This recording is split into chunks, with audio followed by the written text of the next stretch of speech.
Communication স্কিলের ক্ষেত্রে আরেকটা বড় একটা প্রবলেম, আমাদের জাতীয় সমস্যা হচ্ছে ইংরেজি। আমরা সামহাও ইংরেজির ধারে কাছে যেতে পারি না, সাহস পাই না, এবং আমাদের সোশ্যাল কনটেক্সট হোক, এডুকেশন সিস্টেম হোক, বা যারা খুব ভালো স্কুল কলেজে না পড়ে তাদের সবারই বাই ডিফল্ট ইংলিশের উচ্চারণ হোক, ওয়ার্ড ভোকাবুলারি হোক, অথবা কমিউনিকেশন করার কনফিডেন্স হোক, কোনো কিছুই থাকে না। তো এইটা আবার একটু বাংলাদেশি কাজ করতে গেলে, ইন্টারন্যাশনালি কাজ করতে গেলে তো অবশ্যই লাগবে, বাংলাদেশি কাজ করতে গেলেও কিন্তু ইংলিশের নেসেসিটিটা আনঅ্যাভয়েডেবল, কমপ্লিটলি আনঅ্যাভয়েডেবল আর কি। তো এইটাকে আমরা কিভাবে আসলে একটা আমাদের ভীত এরিয়া, সেই ভীত এরিয়াটা থেকে আমরা কিভাবে আসলে ওভারকাম করতে পারি, তোমার সাজেশন কি আর কি? তোমার নিজের লাইফেও কিন্তু করা লাগছে, তুমিও ডেফিনেটলি ইংল্যান্ডে জন্মগ্রহণ করো নাই, বাংলাদেশে জন্মগ্রহণ করছো, মোস্ট লাইকলি ইংলিশ মিডিয়াম স্কুলেও পড়ো নাই। সো তুমি কিভাবে ওভারকাম করছো এবং অন্যরা কিভাবে ওভারকাম করতে পারে? রাজধানীর কোন স্কুল থেকে, রাজধানীর কোনো আমি সোকল বলবো না, আসলে রাজধানীর আবার কোনো প্রমিনেন্ট স্কুলে আসলে পড়ার সুযোগ হয়নি, হয় নাই। So it's struggle for almost everybody আর কি। না, বেশি বেশি আবার স্ট্রাগলের গল্প বলা উচিত না, এতটাও যে স্ট্রাগল করছে সেটাও না, কিছুটা প্রিভিলেজও ছিল। আমি প্রসেসটা শেয়ার করি। আবার বলতো ইংরেজির ডেভেলপমেন্ট এসেছে আসলে 4টা খুব স্পেসিফিক স্টেপ ধরে। প্রথম স্টেপটা আমার ছিল বিভিন্ন কম্পিটিশন।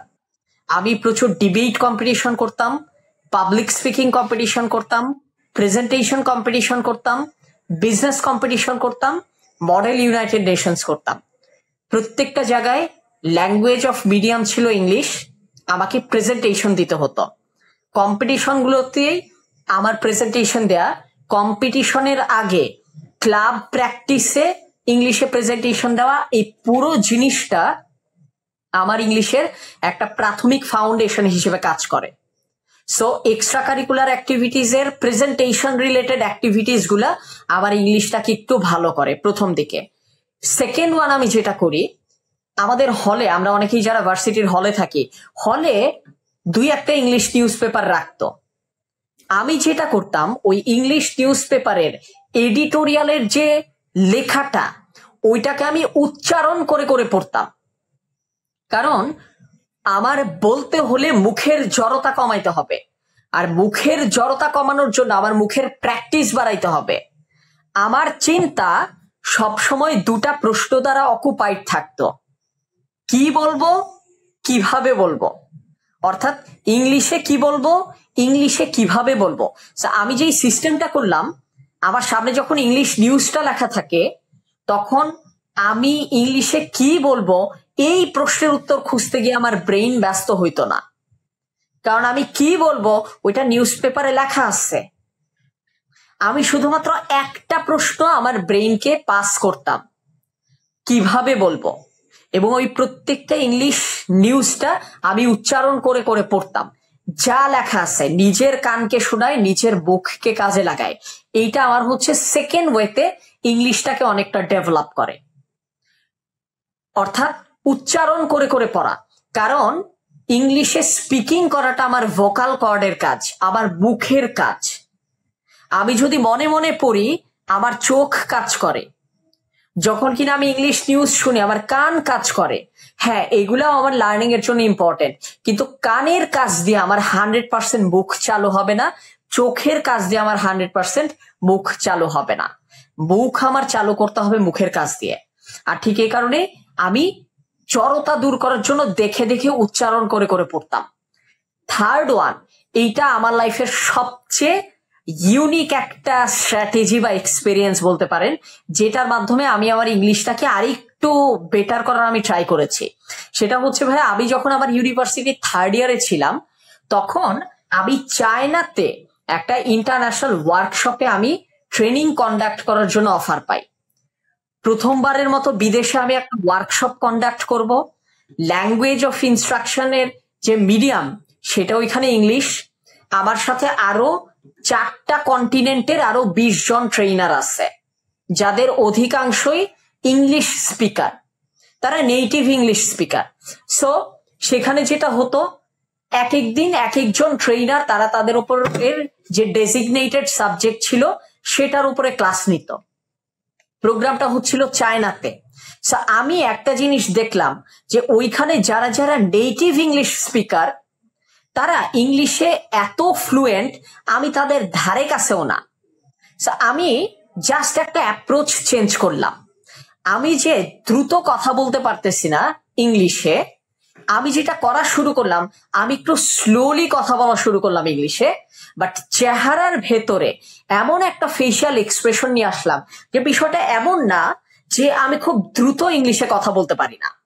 বিষয়টা এমন, আমি চাই আমার পার্টিসিপেন্টরা যাতে আবার ট্রেনিং এর লেসনটা প্রপারলি ক্যাচ করতে পারে, এই কারণে আমি একটু স্লো পেসে কথা বলি। অর্থাৎ আমার স্পিডটা স্লো, কিন্তু ফেশিয়াল এক্সপ্রেশনটা কনফিডেন্ট। শুধু কনফিডেন্ট না, ফেশিয়াল এক্সপ্রেশনটা অনেক বেশি কাইন্ড এবং কেয়ারিং, যাতে দেখে মনে হয় আমি অনেক কেয়ার নিয়ে আমার পার্টিসিপেন্টরা যাতে কমপ্লিকেটেড আইডিয়া খুব ইজিলি বুঝতে পারে, এই কারণে আমি তাদের জন্য খুব স্লো পেসে কথা বলছি। আপনি দেখবেন এই যে এই লাইনটা যে আমি বললাম না, আবার কিন্তু পেসটা অনেক স্লো ছিল, কিন্তু কারোরই মনে হবে না যে আমি নার্ভাস হয়ে গেছি। বিষয়টা হচ্ছে আমি পেসটাকে স্লো করে দেই, কিন্তু ফেশিয়াল এক্সপ্রেশনটা রাখি। বিষয়টা এমন না আমি স্পিডে কথা বলতে পারি না, বিষয়টা হচ্ছে এমন যে আমি চাই আপনি কথাটা প্রপারলি ক্যাচ করেন, আর ঠিক এই কারণেই আমি স্লো হয়েছি। এবং এই কাজটা করার সময় চতুর্থ, এবং এই কাজটা করে আমি একটু ছোট্ট ইয়াও বলে নেই, ওই প্রোগ্রামটা শেষে আমাদের যে ট্রেনার্স ইভালুয়েশন হয়েছিল, আমি সেখানে টপ স্কোরার ছিলাম। এর কারণ হচ্ছে আমারও যেমন ইংলিশ উইক ছিল, চাইনিজদেরও ইংলিশ উইক ছিল। আমি যখন স্লো ডেলিভারি দিয়েছি আমার নিজের একটা উইকনেস ঢাকার জন্য, ওইটা আমার জন্য একটা পজিটিভ জিনিস হয়। কেননা আমি স্লো ডেলিভারি দেওয়ায় ওই চাইনিজ পার্টিসিপেন্টদের জন্য আমার ডেলিভারিটা ক্যাচ করা ইজি ছিল, কম্পেয়ারিং টু একজন নেটিভ স্পিকার যে কিনা একটু স্মুথ স্পিডে কথা বলেন। ফোর্থ যেটা যেটা আমার লাইফটাকে মানে ইংলিশ শেখার জার্নিটাকে অনেক মানে একবারে সাস্টেইন করিয়ে দিয়েছে বা অনেকটাই সাস্টেইনেবল রূপে দিয়েছে, সেটা হচ্ছে জাস্ট একটাই সেন্টেন্স। সেটা হচ্ছে fluency is not related to speed, it is related to continuity. আপনি কথা বলা যদি কন্টিনিউ করে যেতে পারেন, দ্যাটস ইওর ফ্লুয়েন্সি।